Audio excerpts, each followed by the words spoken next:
I don't know what it is lately with people who don't appreciate the amount of hard work it takes to get a doctorate. I remember when some people made some casual jokes about Dr. Jill Biden and how that doctor did not mean medical. And I bring all of that up because today's guest, her name is Dr. Lesley-Ann Brown-Henderson. And to know her, to know she can be soft-spoken, but she can pack a punch, especially if she has to remind you to put some spec on her name. Each of these episodes are special to me for different reasons, but this one, and I have an opportunity to interview my first person trained in counseling and psychology, the first person who I happen to know enough about their background and the story of faith and mental health that I know the value of their contribution to this conversation about the future of faith and feelings. I am Brandon T. Bailey, and this is Controversy.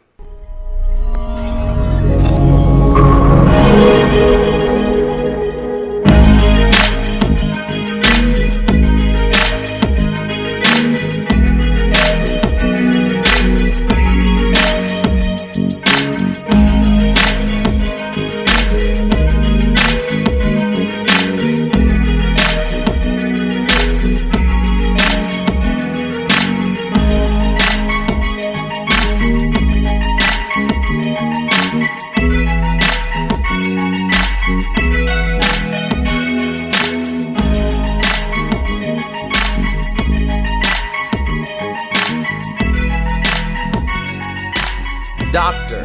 Lesley-Ann Brown-Henderson is Acting Chief of Staff and Executive Director of the Department of Campus Inclusion and Community at Northwestern University in my hometown, Chicago, Illinois. Lesley-Ann oversees 3 units: Multicultural Student Affairs, Student Enrichment Services, and Social Justice Education. Lesley-Ann, Dr. Lesley-Ann Brown-Henderson. She is responsible for overseeing and responding to bias incidents, working with staff, faculty, and students to engage in ongoing dialogue on social justice, respect, and inclusion. Dr. Brown-Henderson earned her doctorate in counseling psychology with an emphasis on multicultural issues in higher education. When Dr. Lesley-Ann Brown is not working, she enjoys spending time with her partner and my best friend and frat brother, Brian, her 2 kids, Xavier and Yara, their puppy, Eddie, traveling, cooking, shopping, and teaching boot camp classes in Chicago. Ladies and gentlemen, please, TS Strong community, help me welcome my sister, my friend, Dr. Lesley-Ann Brown-Henderson. All right.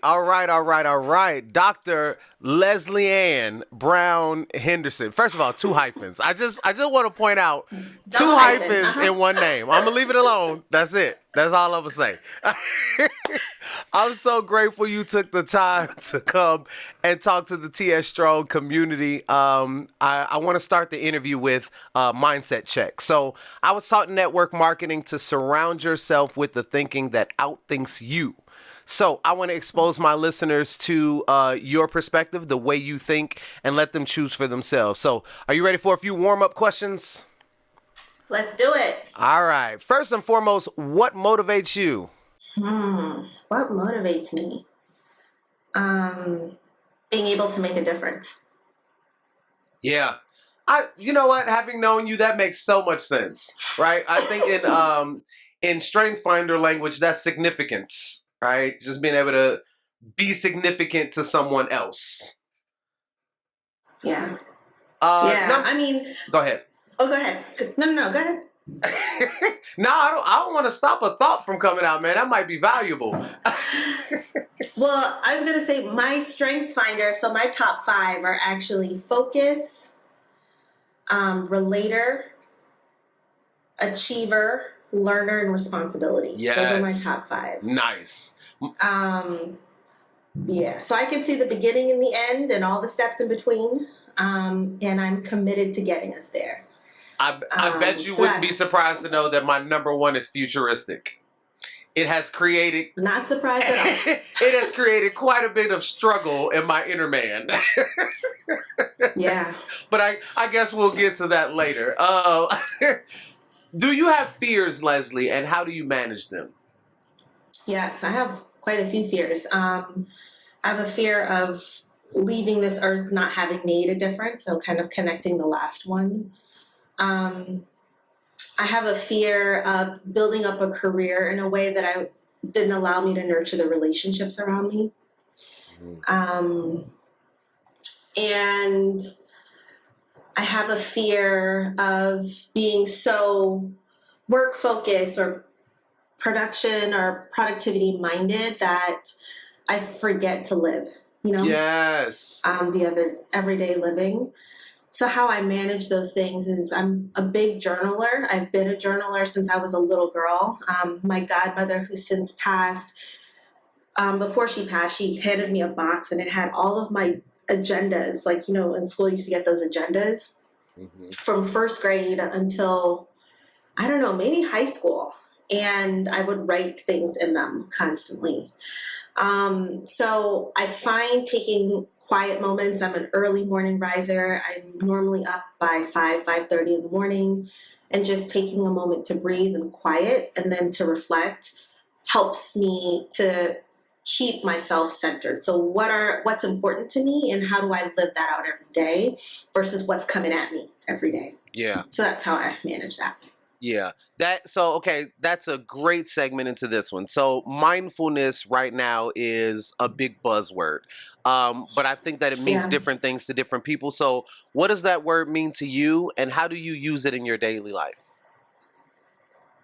Yeah, mindfulness is being present in your current state. So not thinking future state, which is kind of where you live, Brandon, right? From what I know about you and what you just shared, right? Or past state, which is where I live, right? So I analyze everything in the past, like what did I do yesterday, or what could I have done differently? And it's saying to be able to take a moment to take in your current state without judgment. But with breath and with life. So take it as a learning moment. Like, where am I? What's going on around me? How am I feeling today in this moment? Like in my body, in my spirit, in my mind. And how do I use that to guide me into how I operate today? Not necessarily for tomorrow or in reaction to the past. Yeah. So that's how I think about mindfulness. That's great. I mean, I think about people like me forward and people like you past, and for both of us it is often so difficult to stay in the now, and the power of now is the only thing that matters. Like that is the only reality, and so that's the work I teach about. But it's definitely work I'm still doing. I'm just gonna be real every day. Right, every day. Yes. Dr. Brown-Henderson, tell me. Look, I already let them know that's an inside thing. We're gonna put some spec on her name. Tell me a story about failure and how you overcame it. So the one that comes to mind is a really significant one for my work life. So there was a proposal around changes at work, and I spearheaded some of the thinking around how we could do this. And of course, there were external pressures, but it was really my decision to make. And we moved forward with making the decision, and things hit the fan. And it was terrible to epic proportion. So much so that when my boss called me on a Sunday to come to her home, I thought I was going to be fired. I was like, I'm definitely going to be fired today. And like with tears streaming down my face, sitting at her dining room table. She looked at me and she said, "We'll get through this together." And there was a lot of work to be done, really, to be honest, like to apologize, to mean that apology, to be able to rebuild relationships and think differently about what the work could be, as well as not to really dwell on my intention, and really on being able to own the impact of what the decision was that I made and how that impacted others. So that's one that comes to mind, and I think it's been significant for me in my life. How'd you get through that? I know one of the things you mentioned just about having a professional failure like that. I'm thinking about an interview I did recently where they said, we sometimes internalize that failure and then it becomes, I'm a failure, not I made a mistake and I failed, right? So how did you in that moment kind of overcome that and get back on your professional feet? Yeah, I think so. Part of what's so true about me is that I am a perfectionist, or like a recovering perfectionist every day. I like how you So said making that. a mistake is something recovering, like Right. every day. So it's not that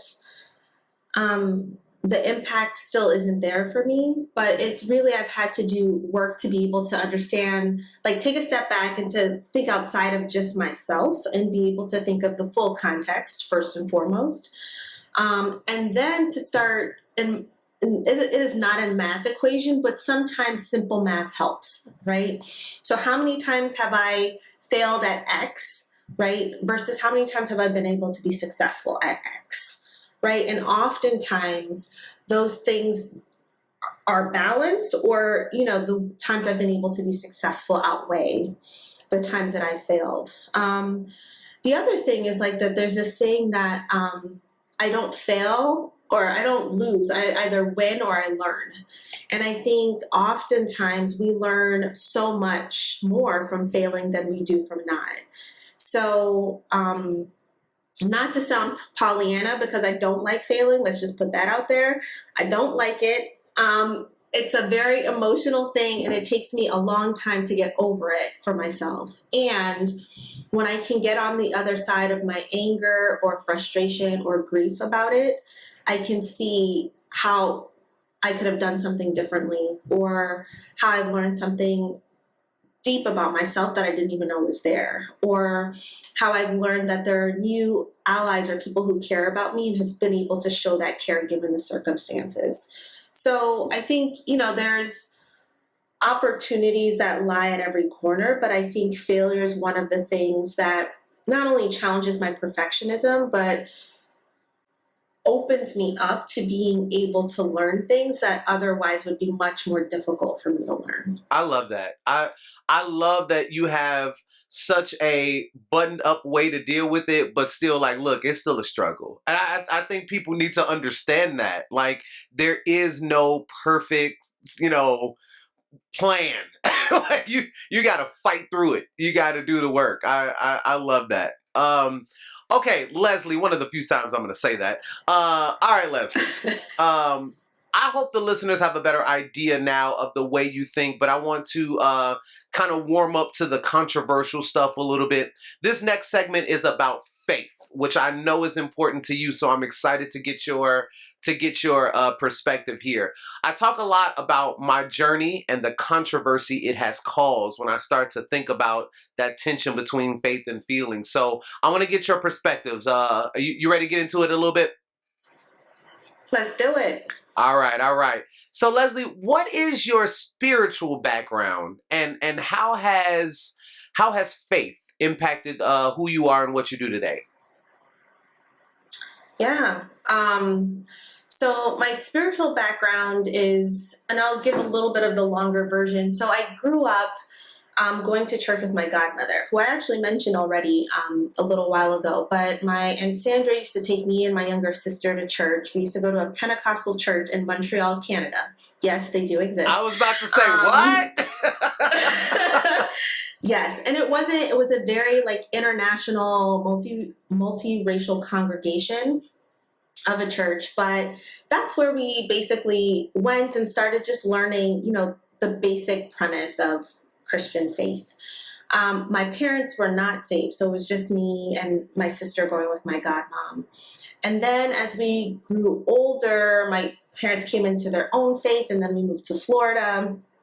And then there we joined a very Caribbean Pentecostal church, an open Bible church. And I always say that it's there that I learned Christian discipline, like the importance of fasting, the importance of praying, the importance of reading your Bible, all of those things. So was there throughout high school and college, and then ended up in Texas. I thought I was going to be in Texas for 6 weeks and ended up being there for 7 years. Uh-huh. That's a story for another day. Right. Mm-hmm. Uh-huh. But there I started attending a church, and it was more of a Baptist church, like Black Baptist church, which is very different than what I'd grown up with in some ways, but very similar in other ways. Similar, but different. But different, yes. Like, I'll never forget one time we went to another visiting church, and they were like, "Can you stand up and introduce yourself?" And I was like, "Hi, I'm Leslie. I'm Lesley-Ann. Nice to meet you all." And I sat down, and they were like, "What's wrong with this girl?" So the next person stood up and was like, giving honor to God, who's the center of my life, and to the angel of this church, of this house, and like the whole thing. And I was like, that church, yes.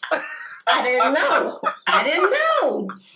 So, churchology, baby. Pretty different. But I will say that I was very far from home, and Texas was a new place for me. I'd never been there before. So I really developed my personal relationship, I would say, while I was away there. Yeah. And so that's a lot about my background. To know Leslie is to know Dr. Brown-Henderson is to know when she said the discipline of faith, she wasn't lying about that discipline word, okay? I just want for those who don't really know her, she don't play no games about that discipline. So I am really excited to get to the last segment. But anyway, I digress. Was there ever a time, and this is a big one, all right? Was there ever a time where you lost or questioned your faith, right? I think a lot of people are comfortable with, I stopped going to church for a while. That's different, right? Where you start to wonder if the thing that you believed was the thing that you believed, right? Was there ever a time in your life where you kind of questioned any of that? Mm-hmm. Yeah, there weren't huge moments, but there are multiple smaller moments, right? I can think about when I was in Texas. There was a period of time when I was doing my PhD, lots going on. My PhD is in counseling psychology, and the only reason why I mention that is because anyone who knows anything about that degree program knows that you're taking a lot of classes, you're seeing a lot of clients. I was also working full time. I was doing some work with some national organizations for higher education at the time, and I felt myself, and I'll talk more about this maybe later if I'm given the opportunity, but I felt myself spiraling. I couldn't catch my breath. I thought I was doing all the things that I was supposed to do in my faith. I was really involved in church, and I just was not at a good place. And what happened following that was friends of mine left their engagement party and drove up to their house, and they were found dead the next day. They were shot in their car. And another friend texted me and said that they had attempted suicide. And I said, God, this is too much. Like, if this is what is required, I can't do it. I cannot do it. So that's one period of time that I can really remember thinking, like, this ain't it. Man. Like, this is not the thing. I'm thinking, and that was a small moment like that. If I'm already heavy and then you just get like multiple pieces of heavy news, it's like, I don't know. That's Yeah. whew. But it made me feel, and I think I'm on the latter end of going through a very similar feeling of like, oh, where are you? Right? Like, I believe in something that I can't see, but if I can't even feel you, if I can't Yes. even see your hand moving, then Yes. what do I actually believe? Like, what am I believing in? Yes. You know, kind of thing. Yes. That So, speaks to it yeah, right there. there have been moments like that. Yes. Yeah, there I have been moments like that I for think that sure. was the first kind of like whoa moment for me, because I mean you know the church we grew up in, and having done it at a young age, like I could feel God. And post 2014, where that went away, it was like, I don't know how to deal with this, right? I don't know how to Yeah. find you in the darkness. And so I love that. Yeah. I love that response. I think a lot of people will relate, right? How did you kind of fight through that? What was the turnaround in that darkness? Yeah. I think that turnaround has always been this prayer, Lord, show me that you're here. You know, show me that you're moving. Show me like something, you know? And that something sometimes is a scripture that I read or a quote that I happen to find, or someone who happens to text and ask a question or reach out for whatever reason. Yeah. And it's in those really small moments that it feels like I needed some kind of olive branch or something. And Yeah. I'm reminded of that. There are also times when it's been someone who's been going through something even more tremendous, and it's their faith that's carried me through. Yeah. So, in moments where I feel low and I'm like, I don't feel God, I don't see Him working, and someone who's going through something even more heavy or greater than I'm going through and can see that and still has the faith, that uplifts Yeah. me. And that those have been some of the things that have helped. Yeah, absolutely. I told the story during the Adam Farmer episode of how we reconnected, but there's a really interesting story, and I'll probably tell it in a live or something separately because I can't tell the whole thing. But there's an interesting story about me reaching out to Leslie. For those of y'all who don't know, I'm in a doctorate program. She was the first person that came to mind when I was literally kind of losing my shit for the first time. And I reached out to her, and there were just these random moments, random advice, text messages back and forth, and you just knew that there was something more driving both of our behavior there. And so I encourage people to always be sensitive to those little things. Like if you feel Yep. this inkling to reach out to somebody, or, just that little urge, do it, because you don't know how Do it. important it is for Yep. somebody else. Yeah. I appreciate your Yep. obedience several times. Absolutely. All right, Leslie, go ahead. Yeah, I've committed to when people come into my heart that I'm reaching out. You know, I'm gonna send a text. I'm gonna do whatever. And for some people it's more on a cyclical basis, but others it's just like when you come into my heart, I'm doing it, because we don't ever know what people are carrying or what they're going through, ever. And I've lived long enough and known enough people to know that people wear a brave face every single day, and there's so many people that are hurting, like that feel alone, and your message to them, your outreach could really be the thing that ultimately saves them.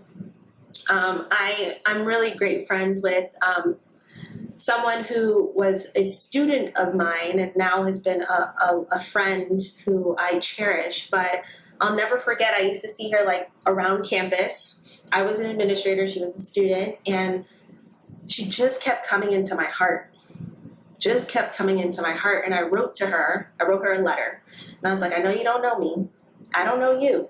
But for whatever reason, you just keep coming into my heart. So if you ever want to talk, please stop by my office. Long and behold, she was flunking out of school, like all kinds of things were happening in her life. And we built a bond from that moment that that was like 2016, maybe. I mean, 2006. So, 14 years ago. And I've seen her through undergrad to master's to married to having a family and all of the things. But, she's a constant reminder to me that if you get the inkling, just do it. Do it. Yes, that's good advice. Yeah. Really good advice. Okay, so the Bible talks about prayer and meditation. But I'm not sure that the modern church really distinguishes between the two very well. I think most Christians have no sense of why they're both important. So, what do you think? How do you compare and contrast prayer and meditation? Yeah, so prayer for me is my conversation with God. And I know oftentimes people have this visual of like dropping to your knees or your bedside and like carving out this time. But I don't know. For me, particularly in the last 10 years, I tend to have a circle of prayer going on in my heart with God. I find I really crave quiet moments. It might be because, I have little kids and it's always noisy and there's always TV on. Always. So when I'm in my car, always noisy. Yes. I tend to turn off the radio and I just talk to him like I'm talking to you. Like I really just try to talk. And then there are other times when I'm specifically doing a more traditional prayer. My Brian's family, the Hendersons, have a family prayer every night, every Monday night, and that's been happening for I don't know how many years now, many, many years. So that's a time that's carved out to pray together. But I often think of prayer as just a conversation with God. Meditation is really letting what you've heard infiltrate your mind, body, and spirit, right? So whether that's reading the Bible, whether that's having a quiet moment to listen to what God's saying to you, whether that's letting your own mind, body speak and being able to kind of filter that through your lens, your spiritual lens, and then your mental lens, right? So that's like the taking it in is the meditation piece, the sitting in it, and it's less the reciprocal conversation and more the letting whatever you read or done speak, and then you taking that in. So that's how I differentiate between the two. I love that. And see, that makes it clear that both things are important. What I think is dangerous is people don't really understand the differences. And so we miss that meditation piece in that sometimes you got to be still and know that he is God. What does that mean? Calm down, hear from him. Be present in this moment and just absorb. And if we don't make time for that and we're just pouring out all of these requests, we're missing that dialogue, which is what the relationship is supposed to be about. So I really can appreciate your way of breaking that down. Listeners, I hope y'all taking heed. Yeah, revelation doesn't come from prayer, right? It comes from meditation. Preach, because you're praying is you speaking, right? And the meditation is the listening and hearing and taking things in. So both are important, like Brandon said, but to get revelation, you have to be quiet. There has to be stillness. Yeah. You have to stop talking so that God can speak. Yes. I love it. Folks, Dr. Lesley-Ann Brown-Henderson has already she has already shared some great insights, and now it's time to switch gears a bit. Lesley, we've talked about faith, but now I want to talk about feelings. Now, I know for a lot of people, this is much harder to do. And this is where I really appreciate the work I've done with Brene Brown's teaching on vulnerability. To know me is to know that wasn't my thing, but I can now appreciate how important it is in my life. And so I'm trying to project that out into the world. So are you ready to get into the feelings part of things? Yes, I am. All right, so my first question to you, counseling major, doctoral student, educator, what is mental health and why should, specifically what is it to you, right? But why should a larger number of people care about mental health?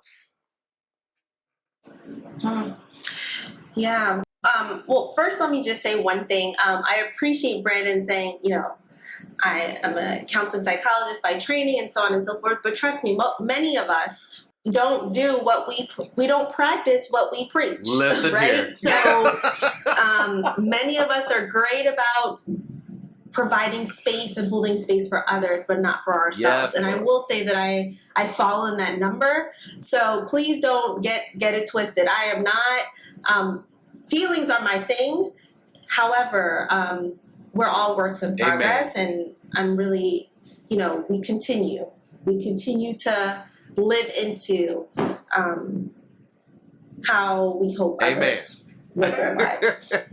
So saying that, mental health. So so how I feel, what I think about mental health is a part of your health. So we have physical health that we think of. So that's how you treat your body and how your body responds. And mental health is just as important as thinking about your physical health. The challenge with mental health, particularly in communities of color, I will say, is that there's a lot of stigma, particularly in church communities, yes. right? Particularly in church communities of color, Black churches.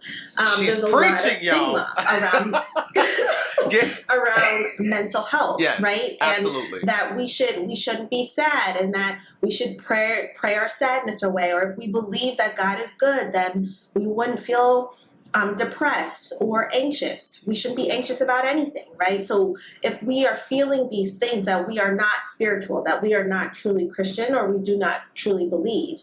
The other piece that I see show up quite a bit, and I am always very humbled by pastors and ministers and people who take up that calling, because that is not my calling.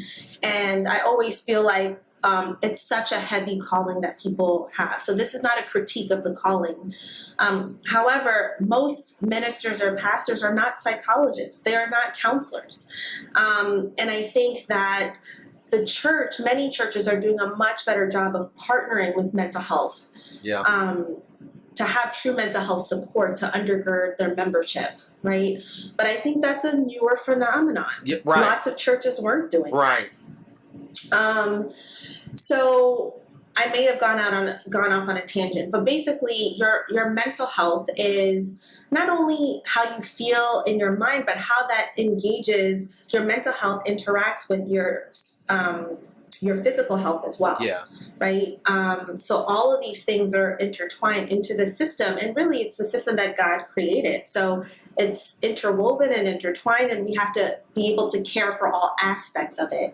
Our spiritual health, our mental health, and our physical health, to be able to be whole. Yeah, holistic look at our own health and well-being is what I have been trying to focus on and promote. And don't worry, I'm gonna put you back on that soapbox in just a minute, because that's literally why I'm doing what I'm doing right now. For some of the places you were trying to keep yourself from going, I want to push you to go there in just a second. But okay, so most people don't talk about this part, right? The struggle with their feelings. And I believe that we are all 1, maybe 2 degrees of separation from a true mental health issue, right? So have you or someone you know had an issue with mental health, and how did they overcome? How did they, kind of get through and heal from those challenges? Yeah, so I've known a lot of people to have mental health like clinical diagnoses, as well as just challenges with how they're feeling. So I'll just put a few out there, and then I can talk to you about how people have overcome. So I've had people who have lost pregnancies. I've had people who have had very significant depressive episodes in their lives, and something that they had been challenged with for a long time. I know that a couple of months ago, myself and Nicole did a session around COVID and how COVID's bringing up a lot of anxiety for people. Depression, anxiety, there's been so much loss multiple ways. So those are a couple of things that, I've seen other people experience. For me personally, just recently, I've been faced with, Brandon mentioned earlier, this piling of things, right? When you already feel like you're down, and then things just start to pile. And I was talking to my therapist, because I do have a therapist, and I was saying to her that I felt myself slipping. Like I felt myself slipping into a depression, and I didn't have enough strength. I didn't have enough energy to pull myself out. So I just felt myself slipping, And what helped me, honestly, is community. One was being able to voice it. So I didn't close myself off from other people. And I think that's too often what we do, whether it's because of shame, whether it's because we don't want other people to see us, it's pride, whatever, we don't want to feel weak. Whatever the reasons are, we tend to close ourselves off, and that just actually makes things worse. But thankfully, I was at a place where I felt like I could at least voice it. So I voiced it to my mom, I voiced it to Brian, my husband, and people just started to pray. But not only pray, they started to reach out. I got calls from my cousin in Brazil, my family members in Canada, my grandmother who's 91 years old. Like, people just started to shower me with love, and to say that you can get through this. You will be okay. We're here for you. What do you need? And those things gave me breath. They gave me breath. They gave me space to feel like I wasn't alone, and also made me feel the feeling that I wasn't alone made me feel like, okay, people are walking alongside me, right? So that's what has really helped me. That's what helped me, and what's helped others, I think, is community for sure. I think medication helps people too, and that is a legitimate thing. Just like you might need medication for your diabetes, you might need medication for your depression or anxiety. So I think that, or your bipolar disorder, or whatever your diagnosis is. The other thing that I often hear people is like, don't let nobody label you, okay? Some of these, just like, again, if you go to the doctor and they say you have high blood pressure, they're telling you what your diagnosis is, so you know what your course of treatment needs to be. If you don't know what your diagnosis is, then you don't know how to treat it. And sometimes a prayer is not enough. A prayer is a part of your treatment plan, but it cannot be the sole source of your treatment plan. So while I just encourage people to seek professional help. And I say do it early. Like, I have ongoing therapy. Sometimes I need to talk to her weekly. Sometimes I'll need to talk to her every couple months, and that's okay. But I have that tool in my toolkit that I can readily access if I need it. And I think those kinds of things help us, help all of us to be stronger, whether we're in an immediate time of crisis or not. Lesley just said, so you kind of touched into the third question I wanted to answer, but you said something I want to circle back to. So one of the things I realized in my own practice, between mindfulness practices and therapy, I learned the importance of being an observer of your feelings as opposed to being a slave to them, right? And the first thing she said was, I recognize. For a lot of people, it's tough to just recognize, some of those bad feelings, some of those thoughts could be symptoms of something else going on. And if you don't become aware of that, you'll be so deep in it before you reach out. And that's the other thing she said, community. Like, I know for a fact, those dark moments, I don't want to be around, I don't want to talk to, and I know the impact that has. Listen to how she talked about people reaching out, people supporting, people. You don't get that when you don't have the strength to say, so I don't feel good. I don't, something's wrong. And that's not, talk to us about how you developed that skill, because people who have really sat in the darkness, that is probably one of the hardest things for them to do. Just speak up and say, you know what? this don't feel right. Like my thoughts, my feelings, like I'm off. And they can't reach out and get that help that they need. And you seem, I mean, obviously we don't all have it together, but at least you have the presence of mind to say, you know what, I don't feel good, let me reach out. Like, where did that skill set come from? How can other people learn to develop it? Yeah, there's this like diversity inclusion training, and the woman who does it says we only get free together.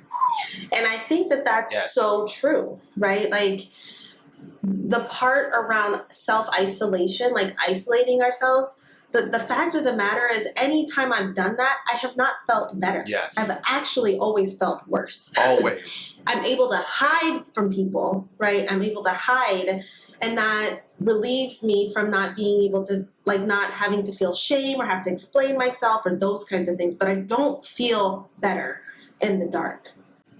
And I think what I've figured out, one thing that's been helpful is to know who to reach out to.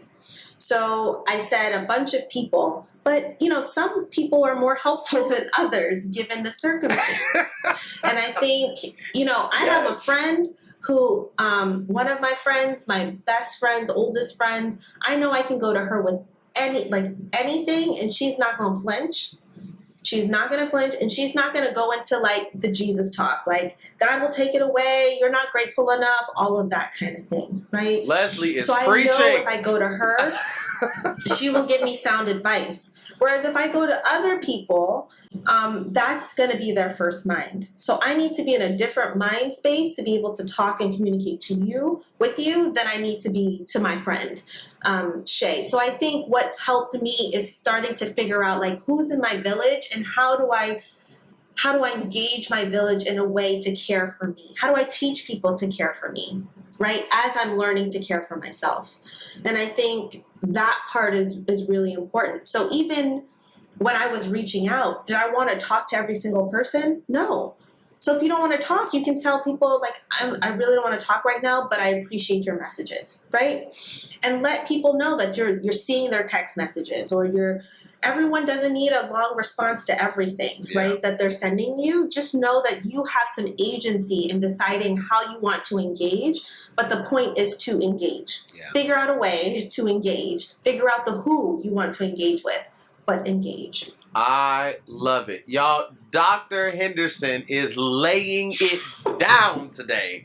The TS Strong family is warmed up, but I want to get to the controversy. You keep kind of tiptoeing at it. I want to go directly at it right now. So when I first conceptualized the podcast, I literally had mental health in mind, right? But in conversations, your husband, some of my other friends, the goal kind of expanded a little bit because the idea of faith and feelings and the tension that exists between those two led to a different kind of conversation. So I want to shine a spotlight on that tension. Are you still willing to help?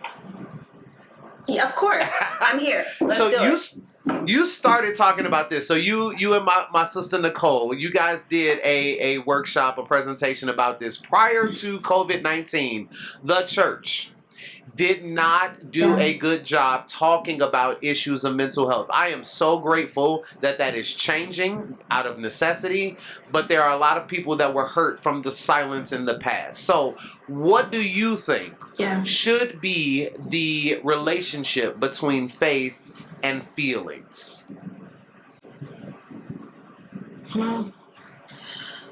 I think they're inextricably bound, right? Like, I think if we're truly living into our faith, then feelings come, period. And then I think where tension really comes, at least for me, is like, okay, I'm a human person, but I'm believing these faith things, which are either that contradicts my humanity in some ways, like what I'm like how I naturally would be or think or want to do. So with that being said, I think when I think about faith and when I think about feelings, I think there has to be a place for feelings in your faith. So here's an example. I mentioned to you all, I've been going through a lot of things lately, and I called someone who's like a big brother to me. He's been a big brother since I was like 13.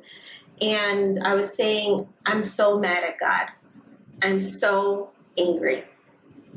And my mother, who I love dearly, said, like, how could you be angry at God? Look how he's keeping you, so on and so forth. Love her. Would you say Jesus That's talk? the place where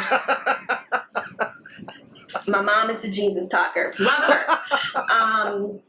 But Paul said to me, he said, you can be mad at God and you should bring those feelings to him because he already knows.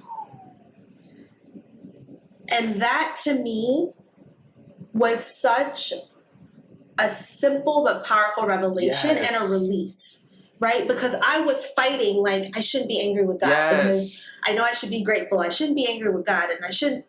And he was like, sis, he already knows. Like, so actually bring it to him, right? And I think about the best relationships that we have. At least for me, it's relationships where I can be honest with my feelings.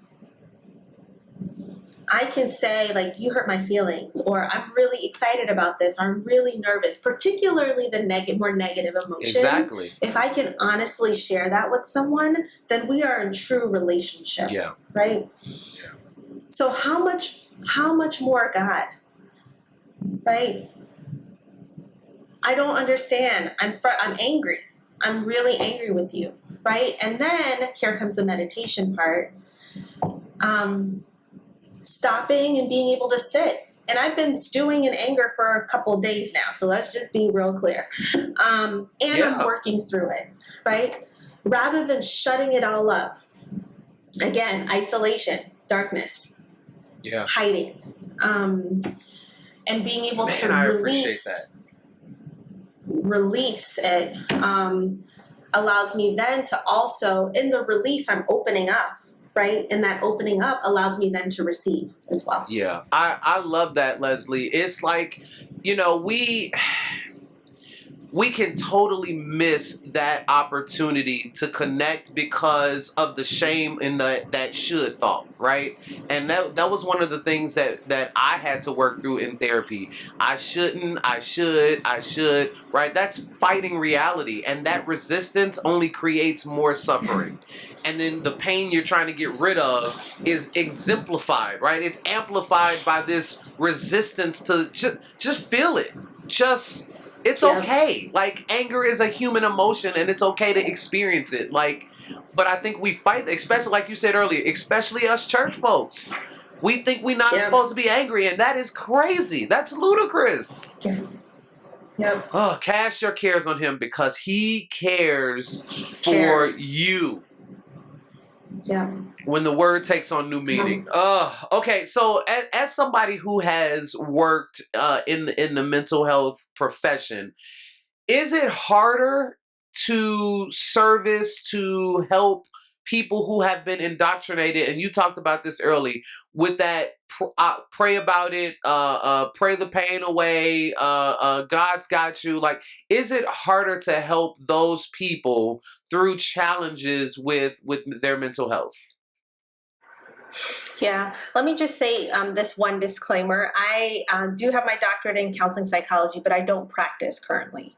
I'm not licensed to practice, and I don't practice currently. But I have seen clients going through my educational program, so on and so forth. So just wanted to put that out there. But as I've seen clients and have also, engaged with people within my community, not necessarily in a formal setting. I don't know if I'd say it's more difficult, but I think that the barriers to be like the breakthroughs that need to happen are a little steeper because there's guilt associated with not being able to like trust and believe, or the things that people tell you. Yes. So I think there's guilt that follows that, or questions about whether my faith is strong enough. Those kinds of things that I've had to get over, and I think other people would have to get over to really start to get some freedom and really get some help. Yeah, I think that's a good way of looking at it. I know that it was difficult for me. Like, I don't think anyone ever said to me therapy is bad or like that, but it's always kind of implied. It's implicit in the way we address our issues. And so I always wonder when I wrote that question, I was more excited to ask it to people who are familiar with the mental health industry because um, I was always curious if people show up differently in that space, if they're able to turn their church off for a minute to address. And I don't imagine that's that's the case. Yeah, no, for so many of us, it's so ingrained. Yeah. You know, like it's there even when you don't think it's there, it's there. Yeah. So it's like the lenses through which we see every situation and circumstance. Yeah. And some of that is we have to undo that. And that's not different than growing up in certain kind of circumstances or households or families or whatever beliefs people hold, and really having to undo those to be able to understand not only your faith walk for yourself, but your life for yourself. Yeah. That's a good perspective. There is a ministry for everything in the modern church, Leslie. And I know you go to a multiracial, very diverse church. So those especially, there is a ministry for everything or a support group or whatever. So the question is, should churches offer some kind of mental health service, background support, ministry? Like, what do you think that should look like? Yeah, so I don't even know if I mentioned this, but I work in higher education, and I think, I oversee and work alongside a staff that does diversity and equity inclusion work. And because we're working with some of our most marginalized students of color, so on and so forth, let's just give the circumstances that we currently live in, right? The racial unrest, the amount of racism and bigotry that we see, and how that impacts a student's life. One of the things that we've done, and across my area, is that we partner with our counseling and psychological service to bring, whether it's holding space for students or different kinds of conversations for students. So we are not the mental health experts. There are mental health experts, but we do have an expertise in working with the population and understanding their needs. So we partner together to do that kind of work. And I share that to say, I think that would be a great thing for churches to really think about, right? Mm-hmm. There is a ministry for everything. So there are people who really focus on marital counseling, like that is their area of psychological work. And I honestly think that if I was doing therapy full time, I probably would be in that line of work. Couples therapy, marriage therapy.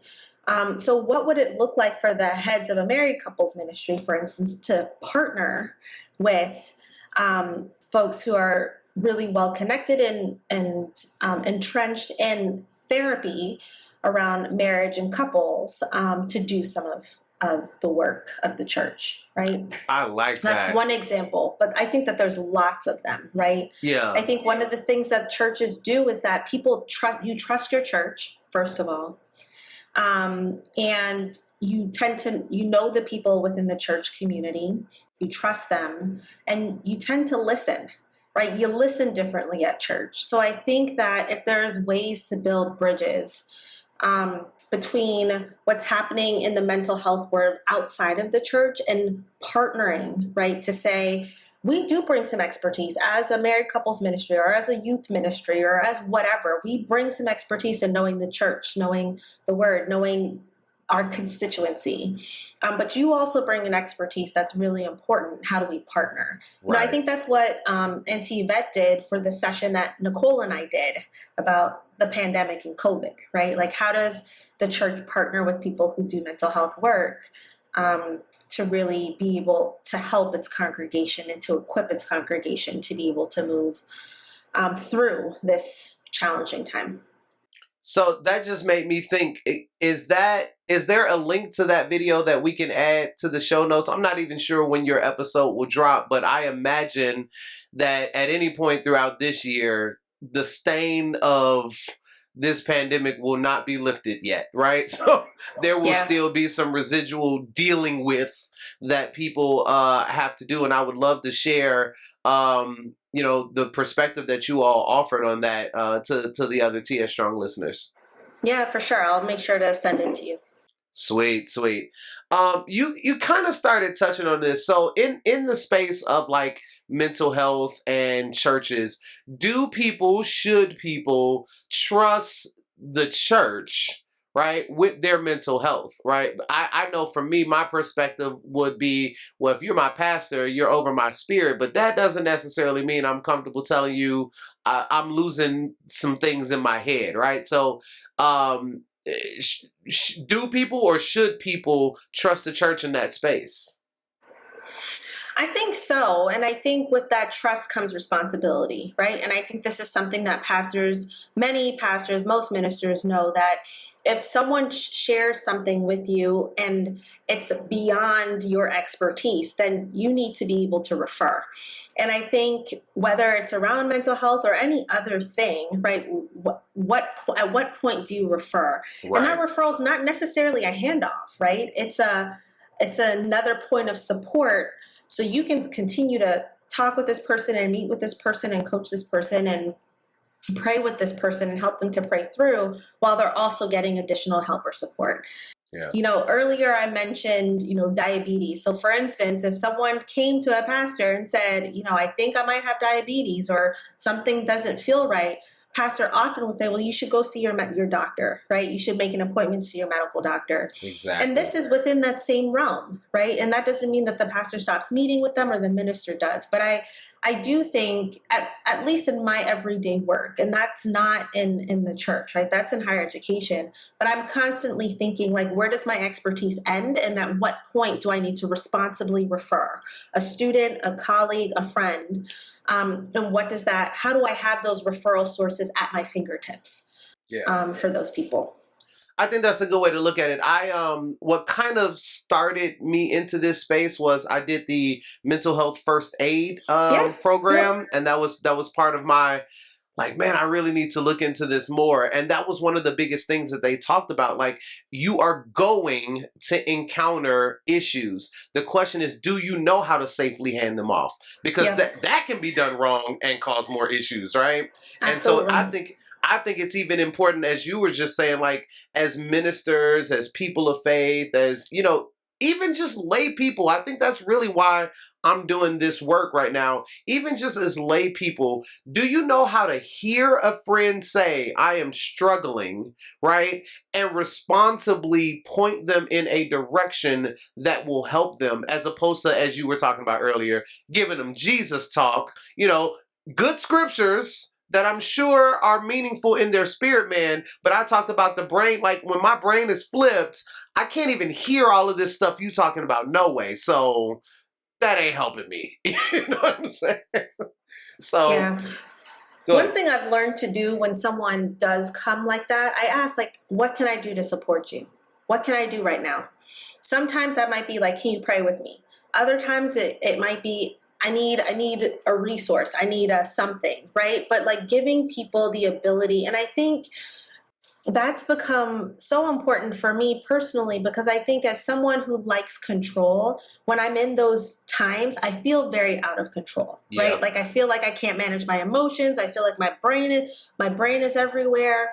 So when someone can come back to me and say, like, how can I support you? They're asking me to tell them what I need. They're right? empowering and in some ways, you when you're least empowered. Yes, exactly. Yes. And sometimes it's like, I don't know. And oftentimes the next question is, well, can I check in with you tomorrow about it? Right. So like, it's this idea that you give people space, and you empower them. And even if they don't have the answer right then, there is we can check back in, right? I'm still here. I'm still going to be here kind of thing. And that for me has meant everything. I love it. Lesley, this is the last question in this segment. Okay. It's one of my favorite because it really does shine a light on this tension we've been talking about. So specifically, when you think about the future of faith and feelings, is it the church that is meeting people where they are, or do we, the people, have to meet the church where it is? And how do we move that forward? Regardless of where we are now, how do we move that forward? My thought is the church has to meet people where they are. The church is the people. So where the people are is where we need to be, whether that's in like physically or in spirit or just in need. Yes. We have to be able to evolve, always keeping the underpinnings of our faith and our beliefs, but evolve to be able to serve our constituency, our community. And I think that that's so very important. That's how we miss the youth, because the youth are all doing this and we back here saying, no, y'all need to come back to this. Right. And of course, there are some fundamentals that remain true and need to be held. And at the same time, it's like, how do we reach a new generation? How do we reach people given what's happening in the pandemic? If we cannot evolve. So here's another example. And I used the married couples ministry earlier, but I'll just use this because it's Brian's parents. But during the pandemic, they couldn't do business as usual. They couldn't have their classes every week. They couldn't do whatever. So they had to get creative, as many of us have had to do. Right. And adapt and adjust to Zoom and other platforms and make the very most of it. Think about how they're affording us an opportunity to do something and to reach people in a different way than they were before. That is the church. Meeting people where they are versus saying, well, we can't be together, so we're not going to do nothing. Yeah. Or we're not going to do anything until we open up again. Who knows when that's going to be? And I'm not saying that Zoom is the answer for everything, because I think everyone's with me in saying like most of us are zoomed out, but there's lots of things that we could do, right? Right. We could start a group me and we share like a weekly something on GroupMe. There's lots of things, but how do we get creative, right? And when we say, let's meet the people where they are, with our faith and what we believe to be true undergirding us as we move forward. I love it. Yeah, man. You hitting it. you are hitting it. We got to be creative. And I think I said this earlier and I agree with you. Like, things are definitely trending in the right direction. You do see ministers, you do see people trying to address these issues. I just think, I think it's important to put pressure, right? Because it is a clear need. It has been a need. And the church, if the church is going to be the church, it has to rise to meet it. Because otherwise people are going to they're going to look for answers elsewhere. And that's dangerous. You know what I mean? Yeah. So, well, Dr. Brown-Henderson... Y'all don't even understand. Yes, I'd be so proud to say the Dr. Brown-Henderson. The controversial nature of this conversation means it could go on forever. My guess is the T.S. Strong community will probably stop listening and do other things. So Unfortunately, I have to transition to close this interview. So, as we wrap up, I want you to consider any parting words of wisdom, any resources you may have, or things that you want to share that the community absolutely needs to grab before my time with you is up. So, first and foremost, what are your final words of guidance that current and future trauma survivors and trauma supporters need to hear? The first thing that came to mind is that you are enough. You are worthy of love. You are worthy to be cared for, to be respected, to be able to work through whatever trauma harm you've experienced and to live a full life. So you are worthy of that. And I think so many of us, particularly given our current circumstance, like our collective trauma that we're going through, we often ask, like, why me? And then we go down into this spiral. So just a reminder that you are enough. That is so good. I know that one of the downsides of me being so introspective is that because you look for all the answers in here, then you put the blame in here too. And so it is so important to remember that you are valuable and you are enough. Thank you so much, Dr. Brown. Are there any books or resources or, anything that you feel like we absolutely need to take in to help us through these challenging times? You mentioned Brene Brown. I think she has a lot of good readings. I really like The Gift of Imperfection. Amen that's to one that. that is important for me to read and to continue to read. Right, over and over again. Over and over, on a loop. Right. So I think that's good. The other thing that I've been doing a lot, well, not a lot, but doing a little bit lately is trying to read people's stories. I'm always intrigued by people's stories, and particularly the ones that have not been linear, right? And most people's aren't, even though they appear to be. Yeah. I know I'm late to the game here, but I just had a moment to finish Becoming, which is Michelle Obama's book. But it spoke to me in so many ways, not only as a Black woman, but she's from the South Side, of Chicago. So many of the places she talked about, I could actually visualize. Or when she talked about like going to North Avenue and that being her spot, I knew exactly the spot she was talking about. But, I think why I like doing that is that it's a reminder that no matter how perfect you think the person is or how high or how influential, they've gone through valleys, right? Yeah. Whatever those valleys might be. And sometimes it's helpful to be able to read them so that you can situate yourself in your own and know that there is something beyond the valley. Yeah. Even for you. That's been helpful for me.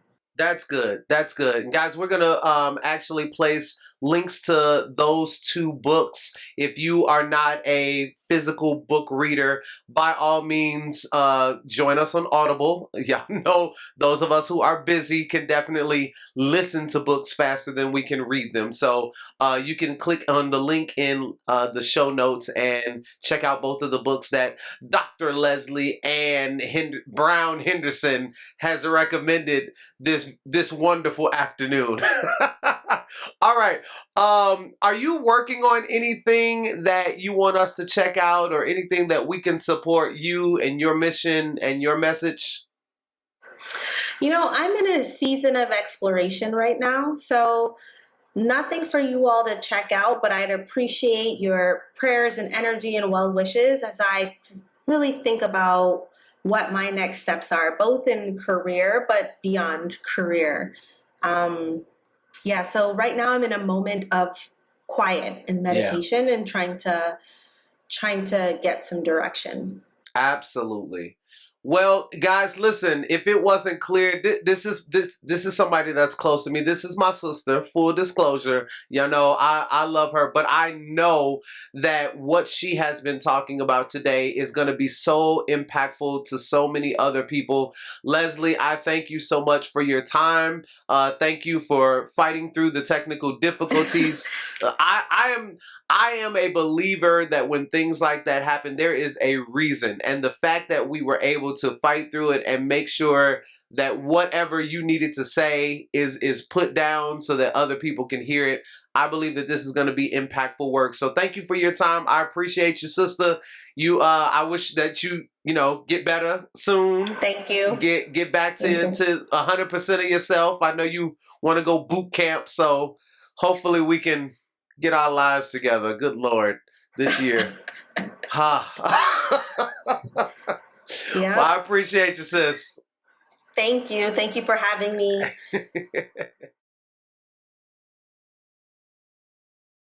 Trauma survivors, trauma supporters, to all of you, my TS Strong community, Thank you so much for investing the time to watch or to listen to another episode of the Controversy Podcast. I, your host, Brandon T. Bailey, am so grateful for your time, your attention, your energy, and your effort to support this very, very, very important mission.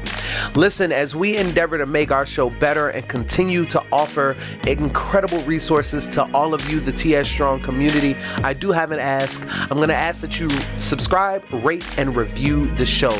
Let us know what you think. Let us know what we could do better. Let us know what kind of resources we can continue to offer to all of you, the TS community, so that we can all together learn to live TS Strong. All right, finally, I want to personally invite you to the Controversy Project Facebook group, A Safe Place. It is a free and exclusive community where trauma survivors and trauma supporters have gathered together to share testimonies, to share resources, and to share support and love for each other, as all of us are endeavoring to learn to live TS Strong. This is just another one of the many multimedia platforms that we have chosen to use in order to fulfill this very, very important mission. And I want to invite you to be a part of it and obviously welcome you to it in advance.